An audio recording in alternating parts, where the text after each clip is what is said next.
We're live. We are live. We did it. This is a first for you, isn't it? It is. I've never streamed live before, but I'm excited about the experience. I live streamed a while back when I did the free Jaggy Now video. Oh, cool. 199 days ago. Doing something tomorrow at noon. Anyway, today we're doing Zappadan. It is night 4. 5? 4, I think so. 4? Yeah. Is it only the fourth night? It's only the 4th night. Cheers. What's the night? 4th night. And tonight we have a really good one. It's Friday night, so we picked something super fun, Over-Nite sensation. What a cover. Yeah. Some of my favorite art, you have like a Jabba the Hutt looking thing in there. And who I'm pretty sure there's also, is that not Ron Jeremy? That's a shoe. That's not Jabba okay, the it looks Hutt. like Jabba That's the a Hutt. shoe. Okay. You also have, this is the beginning of Frank Yeah. to be, well, okay, not the beginning, because the Flo and Eddie stuff is crude. But this is Frank being a level of crude that's, you get this grapefruit on the front with some mysterious fluid dripping out of it, and it's called grapefruit? And it's called Rhodey's Delight. God, I'll let you figure that one out, America. So this is sort of the beginning of a new Frank Zappa. I also would say this is the beginning of the Frank Zappa that we would see without the mothers during his solo career. Definitely. For the first time, we see it on Over-Nite Sensation. That said, this does kick off what's largely considered Phase 3, Mark 3 of the Mothers of Invention. And this is a big lineup. You get George Duke on keys, both Ian and Ruth Underwood together for one album, Ian on woodwinds, Ruth is the percussionist. No Napoleon Murphy Brock just yet. Right. We got Sal Marquez on trumpet. Yeah. This is the guy who was famously fired for asking for a per diem on the road. Oh, yeah. But you do have that one killer vocalist. Ricky Lancelotti. Oh, so good. Yeah. We'll get to him when we talk about 50-50. Sounds good. We also have Bruce Fowler on trombone and then Tom Fowler on bass. Talented family. Yeah. The last I heard from Tom Fowler, he was working on a memoir. Super cool. That was a few years ago. Tom Fowler played bass with Frank from 73 to 75. Books from the idea stage to the publication stage can take years. Nice. So well, I'm looking forward to that. Hopefully we'll get some more Zappa bandmate memoirs. For sure. Fowler's one of them. Should we dive on into the record? Yeah, so let's jump into it. As far as the album count goes, we're probably somewhere in the teens. It came out in 1973, his only release from that year, and 7 tracks. Again, it's longer songs, more unconventional song lengths. Right. What's your take on the album as a whole? I love this album.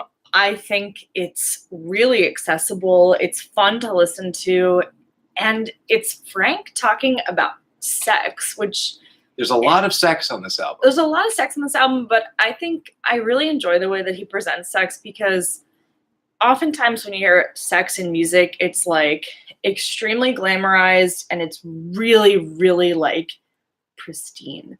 But Frank's talking about sex that's like dirty, messy, sticky, like, but it's all like in jest. So, sure. And that brings a levity to a topic that's often taken extremely seriously. Well, it's right. It's either something that's sacred or it is meant to be.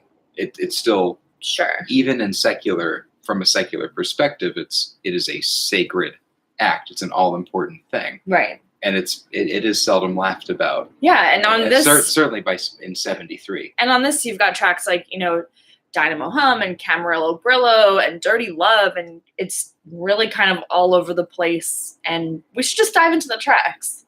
Right. So this starts with Camarillo Brillo, one of the catchiest of Zappa's songs. We're hitting on a lot of albums that have at least one memorably catchy tune, which again, this would be my pick for the best of. Yeah, he's venturing into almost pop territory. I hate to say that, but he there's for nothing sure wrong with is. Calling it poppy. No, and I love pop music. Like this is, I would play this before I play Don't Eat the Yellow Snow. Definitely. To get someone into Frank.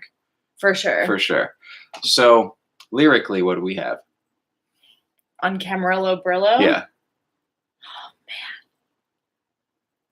God, I just love that song so much.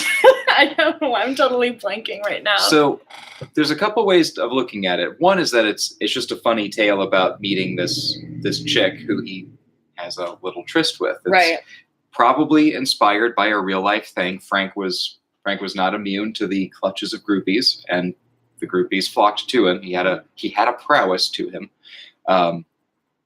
But at the same time, he's illustrating this groupie who's very new agey. Mm-hmm. And 73, this is still a new thing coming out of the hippie movement. You get more of that granola earth shoes and all that. And he's talking about this hippie with her posters on the wall and her sculptures and her incense, her interest in the tarot. But she also has a hi-fi stereo system. Right. So he seems to be critiquing the bohemian bourgeoisie. Right, definitely. And doing it with one of his catchiest melodies ever. Yeah. Fun to play on the drums. Ralph Humphrey is the drummer on this, by the way. Fantastic performance by him here. Yeah, super great track. Next is I Am the Slime, which is Frank's take on television, which I think is really interesting about, Right. just the garbage that oozes into your home through your TV. Sick guitar on this. I love his playing on this so much. And this is the beginning of that golden phase of his guitar playing. Definitely. Sure. Just amazing licks. He's got some great riffs, really nice chord progressions in there. And nice long fermata intro too, where he just wanks up and down the fretboard for a minute. Then we go into that big funky groove. So it's told from the first person perspective of I'm the television. Right. I tell you what to do. I'm the voice of the government. I'm also the voice of corporations. 1973, this album is 45 years old. Wow. 45 years old. And he was singing about ills that we have more so now today than he had then. Yeah. In the era of the revolution will not be televised. God, what would he think now? He'd probably be amused by our current state of affairs. I think so too. But he did also say in 85 or 6 that we were headed towards being a fascist theocracy. Yeah. A fascist theocracy. And we got Trump and we got Pence. We got the fascist and we got the theocrat. So very true. The man was nothing if not an oracle. What's the next track on the album? Next is Dirty Love. Oh, man.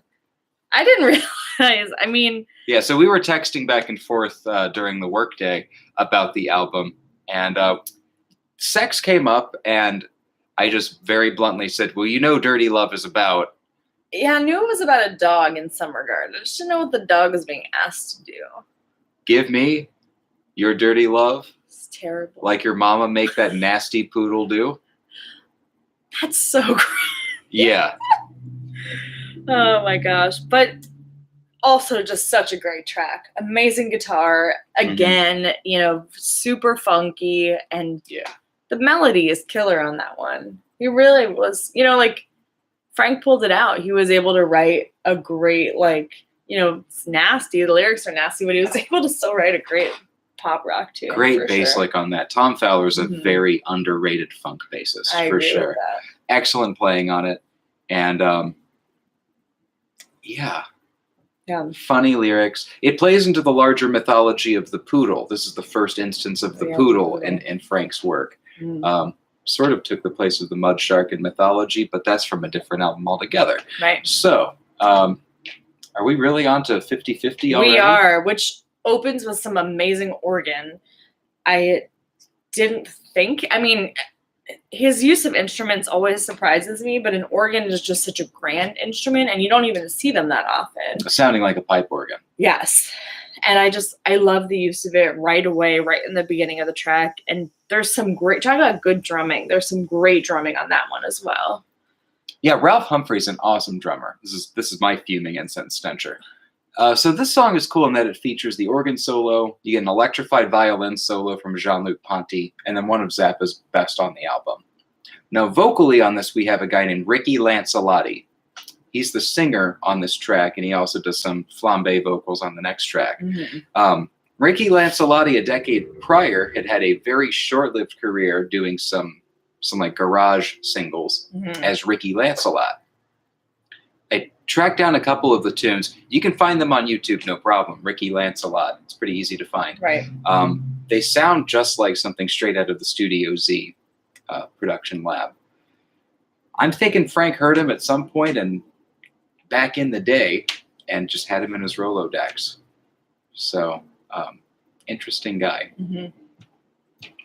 All right, next track. Dynamo Hum. One of your favorites. Such a good one.